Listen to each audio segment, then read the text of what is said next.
Good afternoon. My name is Berak Hussain. I'm the International Students Counselor at the Health and Counselling Services at Carleton University. Welcome to this workshop on managing stress for the exams and the holidays. As we know, this time of year can be quite stressful with midterms that are finished, but now finishing up assignments before the deadline and heading into the exam period. And given the type of year that we've had so far, of course, it's going to be quite challenging to cope and manage and deal with the different changes that we've had to cope and deal with. This workshop is something that we've been providing at the Health and Counselling Services for many years. And this year we said, you know what, just because of the pandemic doesn't mean we're not going to offer this for our students and anybody, but anybody else would like to join and benefit from these strategies. I know, having presented this many times throughout the years, the students that attended this workshop face-to-face, not only did they get a free lunch from the dining services, but they also benefited from interacting with each other, sharing strategies and learning and discussing and exploring these strategies that we're going to take a look at. And following up with them afterwards in the new year and after their exams, they told me that they greatly benefited from the strategies that we spoke about. So get your Carleton mug if you're a Carleton student, or just get your tea or coffee, sit back and relax. Just take a little bit of time off your studying and stressful schedule.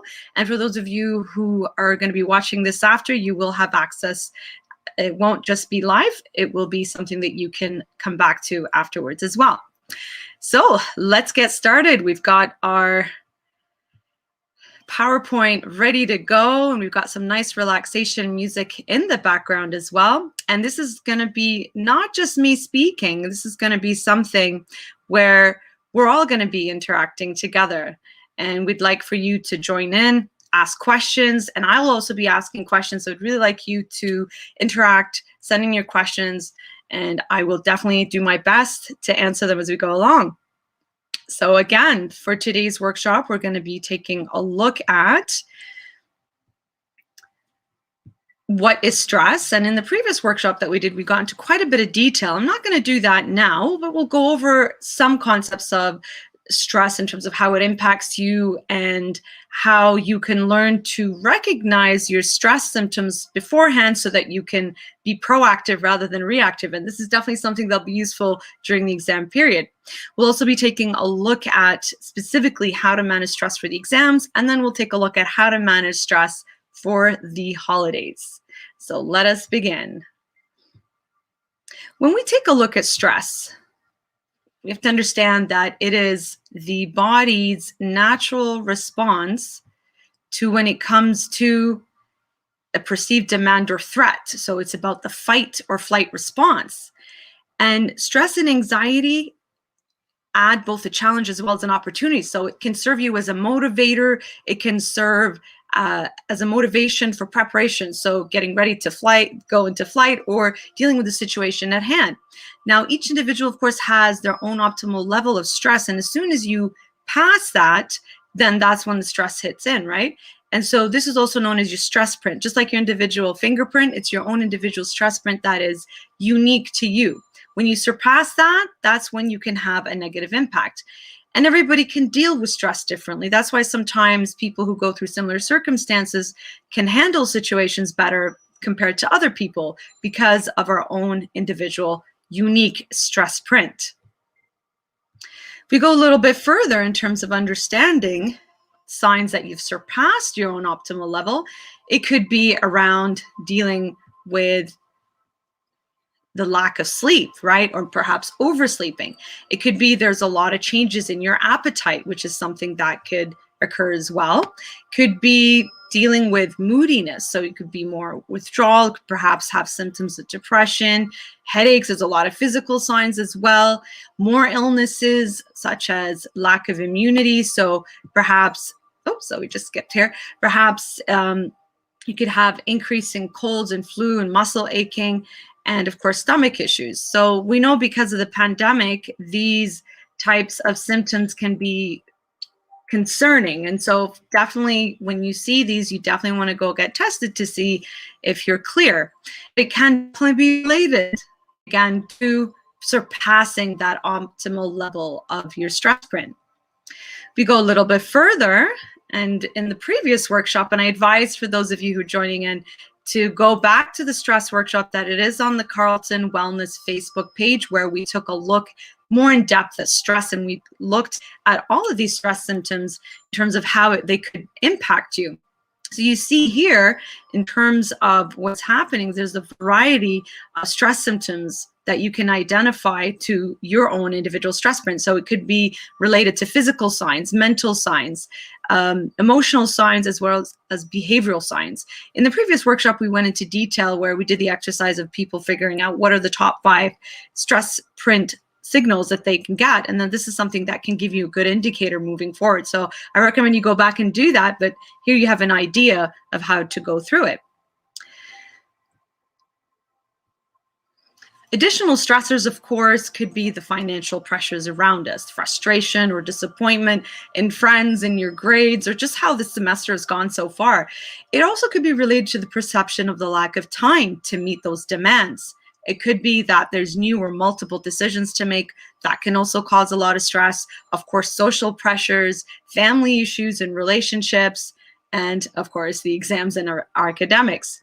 And leading up to the holidays as well, that can be incredibly stressful.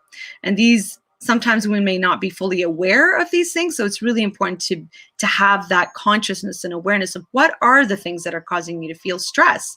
It's also important to understand that when you are looking at managing stress, it's with this concept here by Dr. David Spiegel, which is living a stress-free life is not a reasonable goal. The goal is to deal with it effectively and actively. Some strategies here in terms of effectively managing them have to do with basic self-care and lifestyle changes. So making sure you're eating well, sleeping well, exercise, lots of breaks. Could be interpersonal strategies. So having good relations, meaning cutting out toxic relationships and people around you, having good supports, learning how to say no, so setting boundaries, learning how to use good communication, right? Emotional strategies have to do with nurturing activities, expressing your feelings, laughing more often, faking it till you're making it, even if you don't feel like it. There's a science, a beautiful science behind that, that when you smile or laugh, you are letting your brain know that you are smiling. So the muscles, when you smile, they pull up to sending messages to your brains through the neural pathway that you are happy. And so the chemicals involved with that emotion are released, hence why you feel a little bit better after you laugh or smile. So relaxation techniques also are very effective. So breathing, muscle tension, relaxation, visualization, meditation. These are strategies that we did in the previous workshop that you can find where we actually do a full meditation to the sound that we're using here. So I highly advise you go back and check that out, and you can use it again and again.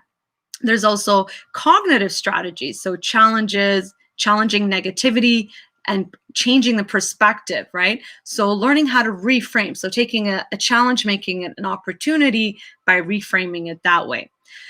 And then there are spiritual, philosophical strategies as well that have to do with increasing prayer or connecting to your faith and clarifying your values and your perspective.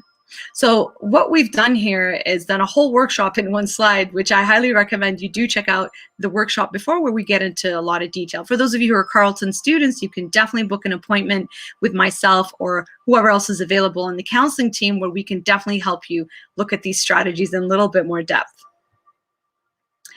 In terms of overall stress management, definitely it's about having that regular sleep, right? Looking at 6 to 8 hours per night. And I know it can be very challenging because of how our sleep patterns have changed over the pandemic, but also because leading up to exams. We also need to look at eating regular, healthy meals and staying hydrated throughout the days. These are things that we all know, but just little reminders.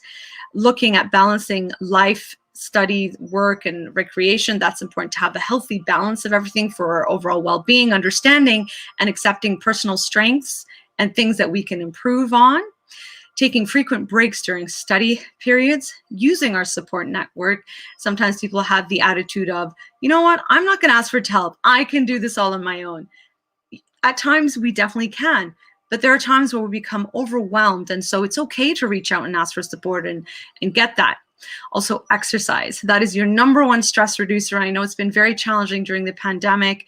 The gyms have been open and closed on and off, and it's been hard to keep up routines at home. But what happens when you exercise is that there's a release of stress hormones, and endorphins are released into your system, which is why you feel so great after a workout. So definitely something to consider as part of your overall stress management.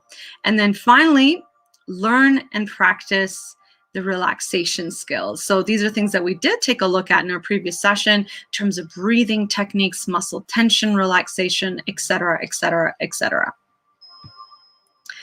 Now, when we take a look at how to manage stress for exams, there are some great strategies. Let's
So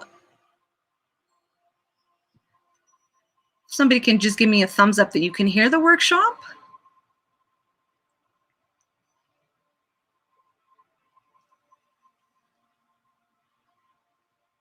Before we go on.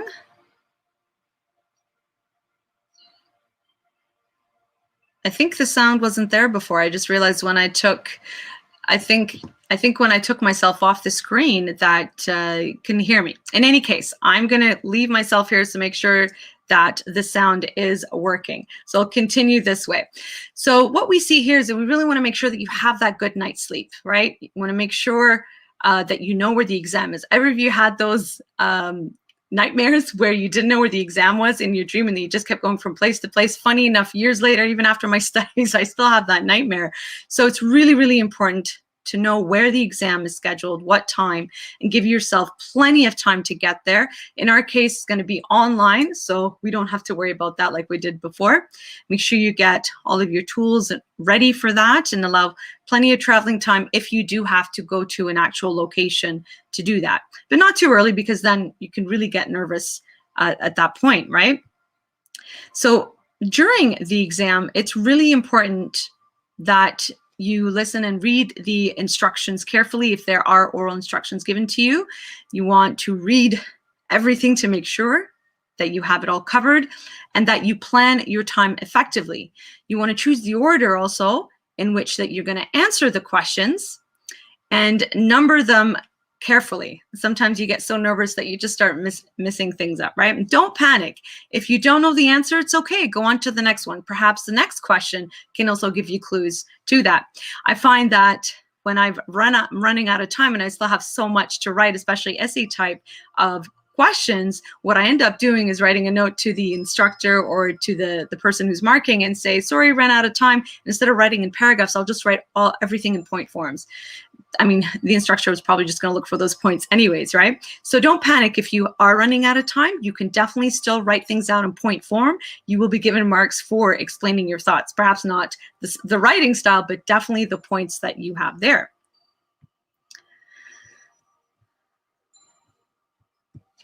Now, when it comes to like we said, the essay type questions, you can write those points ahead of time so you have it written and then you can go and write everything out.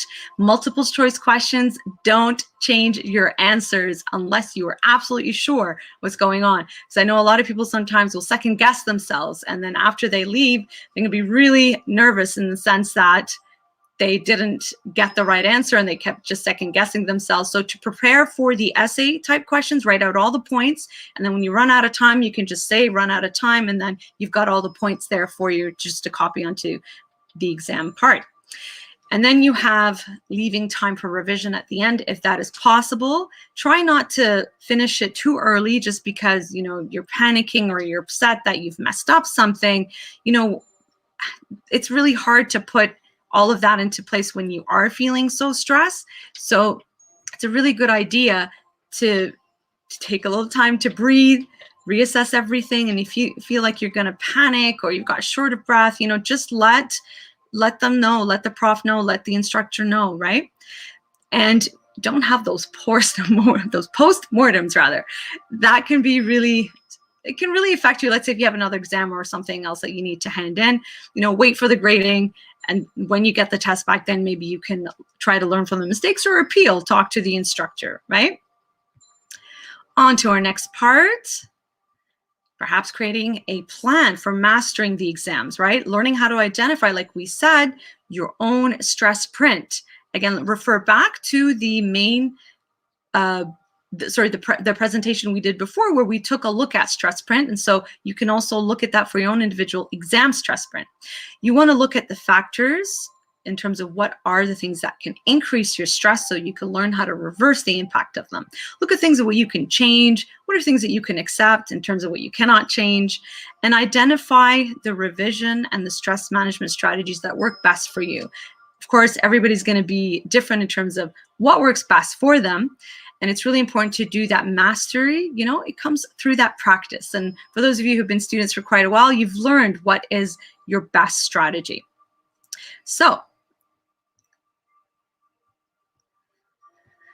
finally, taking a look at managing the exam anxiety, you want to be able to stay on a regular schedule. So start doing that now, of the revision, editing, the sleeping, and the relaxation techniques. You want to try to start this pattern now, ahead of time, before the actual exam date start, not 2 days before, but you can definitely start doing this now. Don't try to study for 24 hours. Our brains are not capable of taking in that constant information. It needs that break. It needs that time to set in and just sink into our brains, right, and process itself. So don't force yourself to study beyond your normal limits of concentration. Give yourself lots of breaks, like we said, and short regular study periods. These have been proven to be more effective than lengthy single sessions. Again, everybody's different. Perhaps the lengthy sessions work, but that can burn you out after a while. And then looking at, again, your sleep patterns, managing your sleep, the eating, the exercise levels, all of this can really help in the de-stressing. Any questions so far in terms of the exam stress part? Hopefully we're all doing well there. Just making sure that the sound is working now.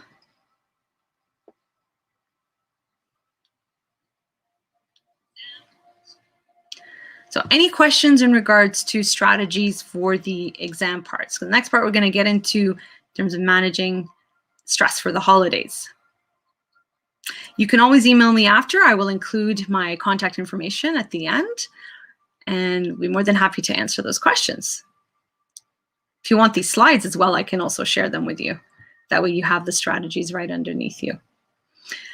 Underneath your fingerprints. All right, so let's go on to the next part in terms of holiday stress, right? During the holidays, and of course we know this time of year is going to be a little bit different, so we've got to keep that in our minds. So we're going to take a look at strategies how to get through this holiday period without gaining perhaps too much weight, or getting into fights with family, or spending too much money and getting into debt, becoming anxious, angry, sad, or depressed. So we're going to take a look at strategies on how to overcome these things.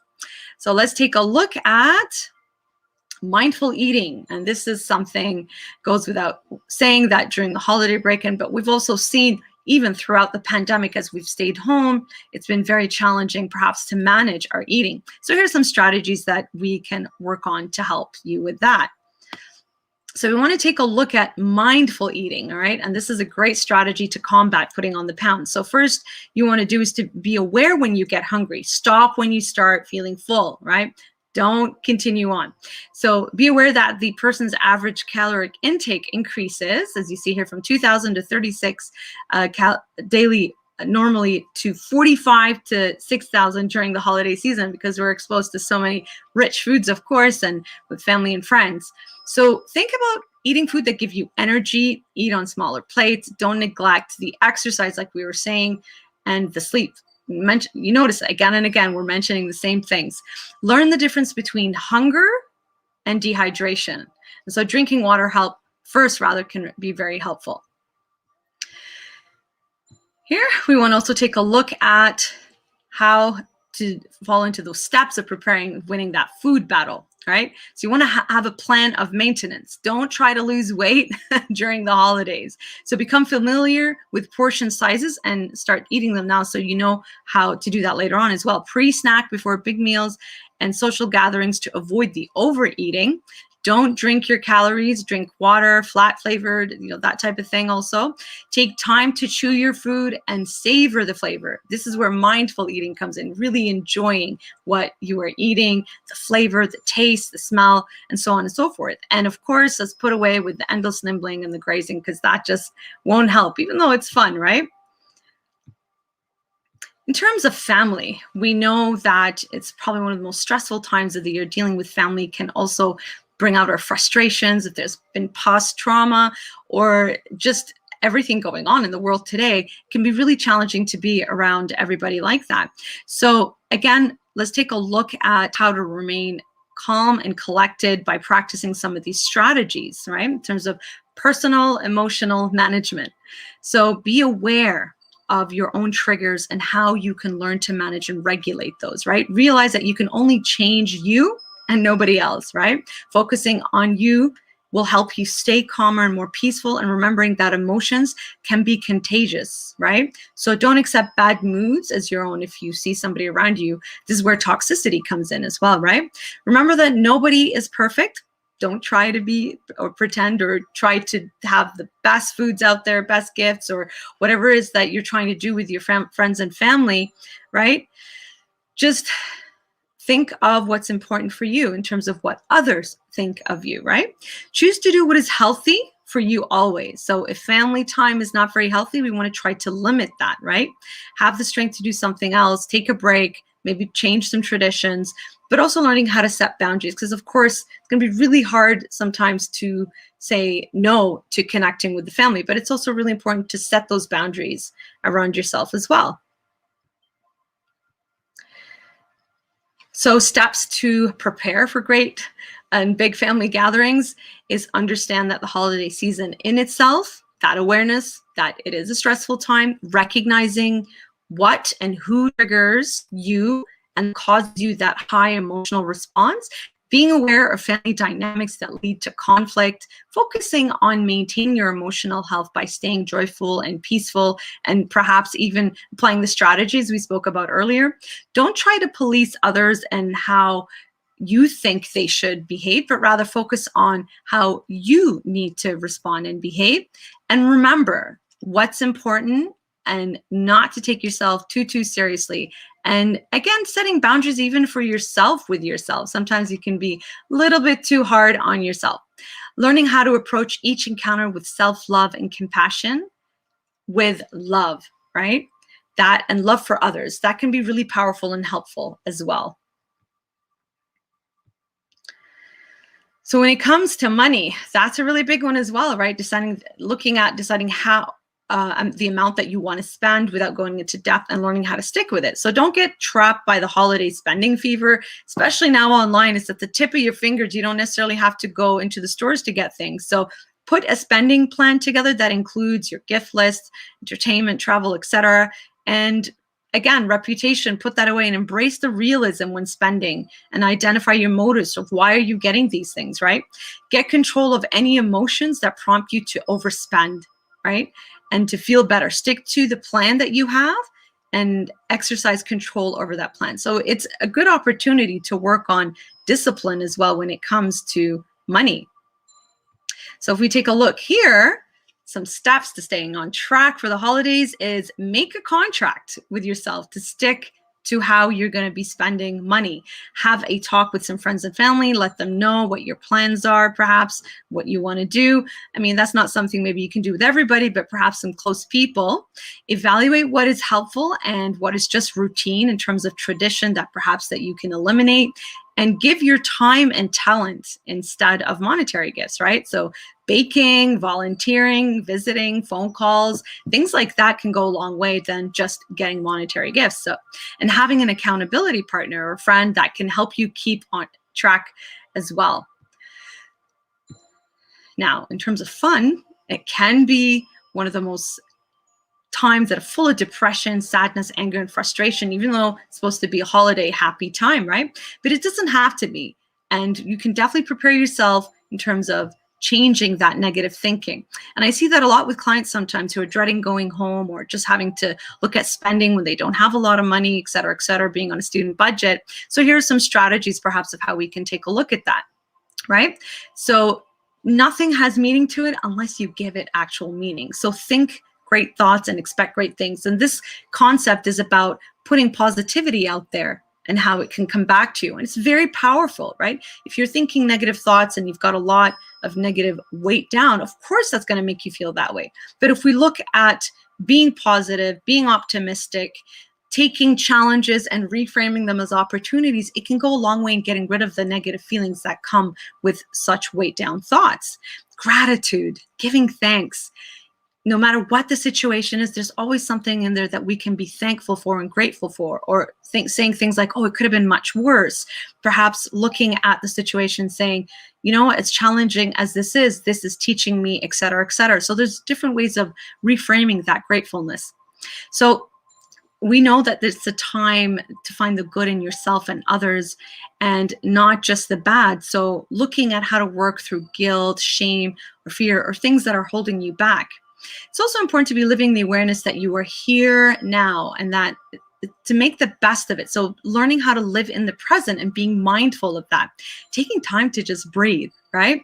So nothing is as important as recognizing the gift of life that we do have. And if you are alone, there are still other new things to do. Have fun, meet new people, and connect. So let's take a closer look at that in terms of steps on how to have fun during the season. So perhaps taking a look at breaking with traditions that no longer have meaning or serve as a happy time for you. Become the person you would love to be around. This is a really interesting one. And I would say not just for the holiday season, but any time really during the year. That's a really nice goal to work towards, becoming the person you would like to be around. So determine that you'll have a wonderful holiday season, right? And working on that. Again, this is the attitude of putting that positivity out there and hopefully getting it. So doing something for others that you would like done for yourself, right? But within boundaries as well, not becoming a people pleaser or just being a doormat, so to speak, but doing things that bring you joy for the sake of bringing you joy, not to please others, right? Find something that makes you happy and that doesn't require money. It could be simple as playing in the snow, doing snow angels, or depending on what part of the world that you're in, taking nature walks if it's possible, but really learning how to be mindful in the moment, right?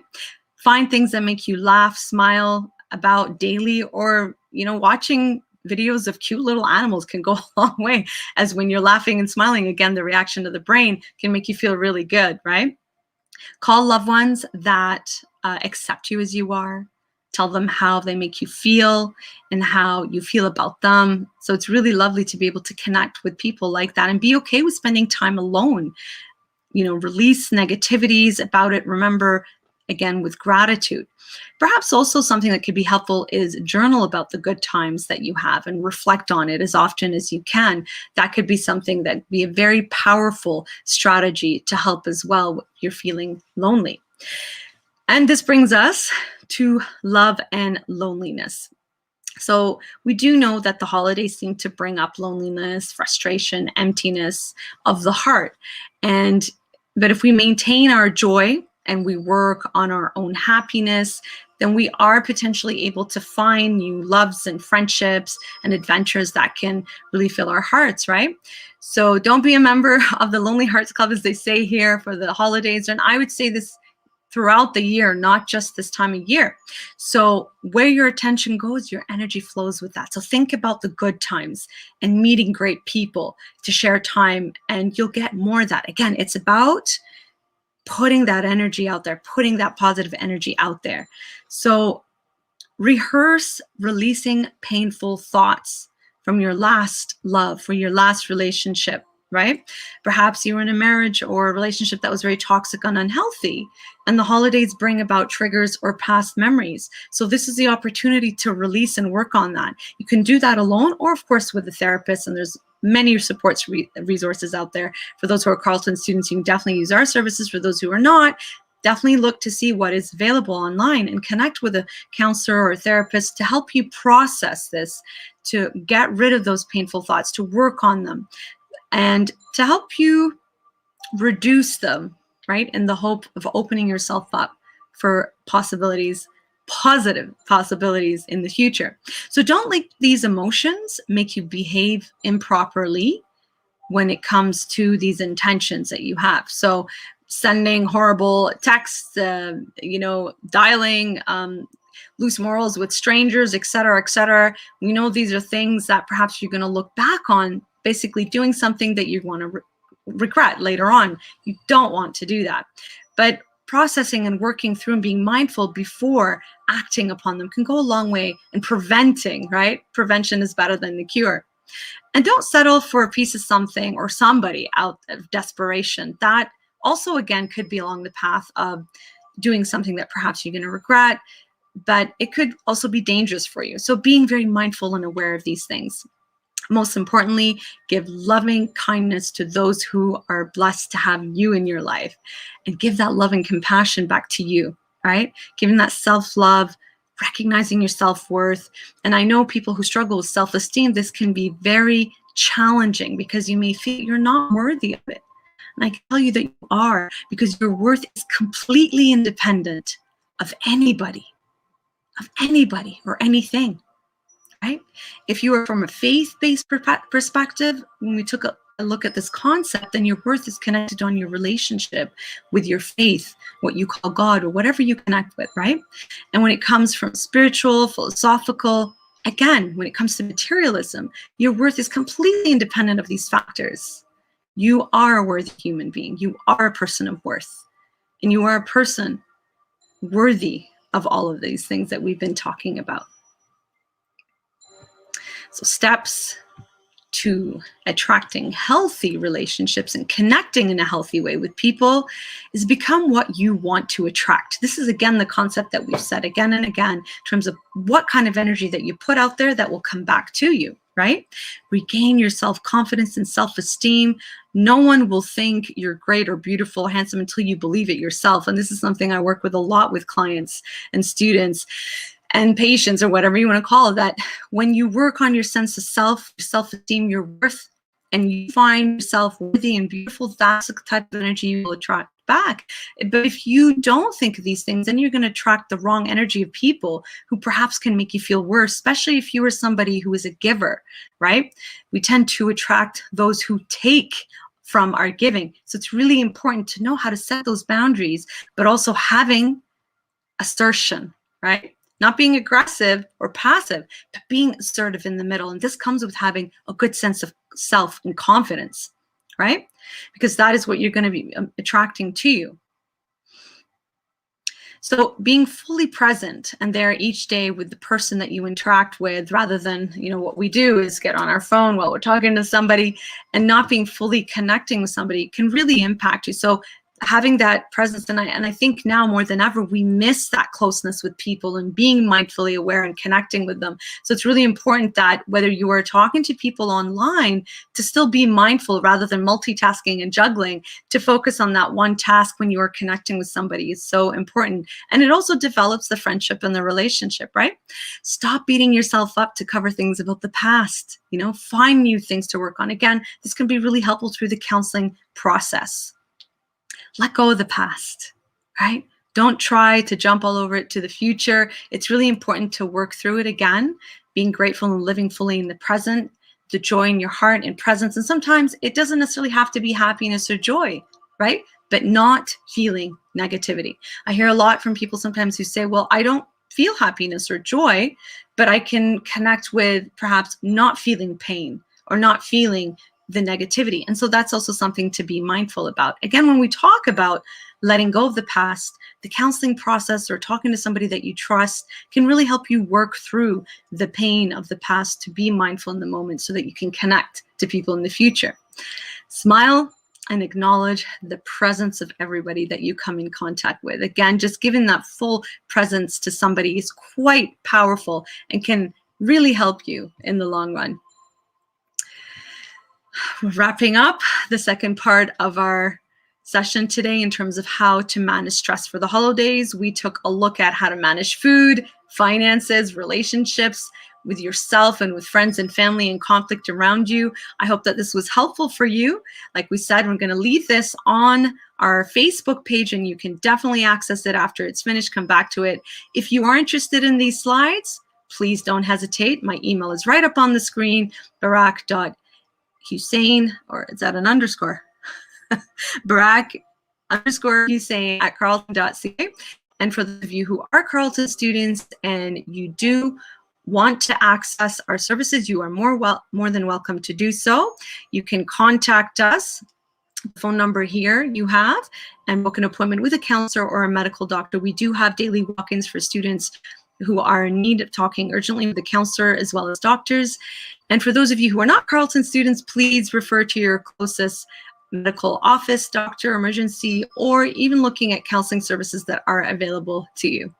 If you have any other questions, you're more than welcome to ask them now. I feel that I've spoken quite a bit, not much interaction this time, but for those of you who have any feedback or would like to ask any questions, please don't hesitate to contact me, and stay tuned for any other workshops and groups that the Health and Counseling Services will be offering. You can check out the information by following the Carleton Wellness page on Facebook as well as on Instagram. Thank you very much for joining in. And if you have any questions, please do not hesitate to call the medical clinic, information on the screen there, or you can email me and I will do my best to answer your questions or refer you to the appropriate resources. Good luck for those of you preparing for the exams. And any of you who are struggling, definitely, I'm just getting a comment from somebody who is struggling with trauma. Yeah, you definitely cannot tell somebody to just get over it. You can't say to somebody, get over it, forget the past. Absolutely nobody wants to relive a horrific abusive situation. And just like the person is mentioning here, there are definitely triggers that can happen. So it's really important that for those of you who are experiencing trauma, whether it's holiday related or anything from the past, to use the appropriate resources. Yes, I do have resources on trauma. If you just want to private message me, I can send that information to you, and hopefully it can help you with that. So again, if anybody has any questions, I'll just wait around a few minutes longer. And what I'm going to do is just increase the sound of this beautiful meditation. I really enjoy using the sound when doing some deep breathing and muscle tension. Like I said, if you look at the workshop we've done before, we did a full meditation, mindfulness, breathing exercise with muscle tension and visualizations, very powerful. So I invite you to listen to that. All right, so it looks like there aren't any other questions. Thank you again for joining us. Good luck on your exams, sending you lots of positivity and prayers my way to you, just like we're talking about the holiday and the season coming up, is to, again, exude that positivity, be grateful, take lots of time, to give yourself breaks, to rejuvenate, even if it means taking a 5-minute power nap or taking a nice walk outside, layering up, of course, depending what part of the world that you're at, and just being mindful and aware. If you have any questions, don't hesitate to contact me. Take care. Peace be with you. Goodbye.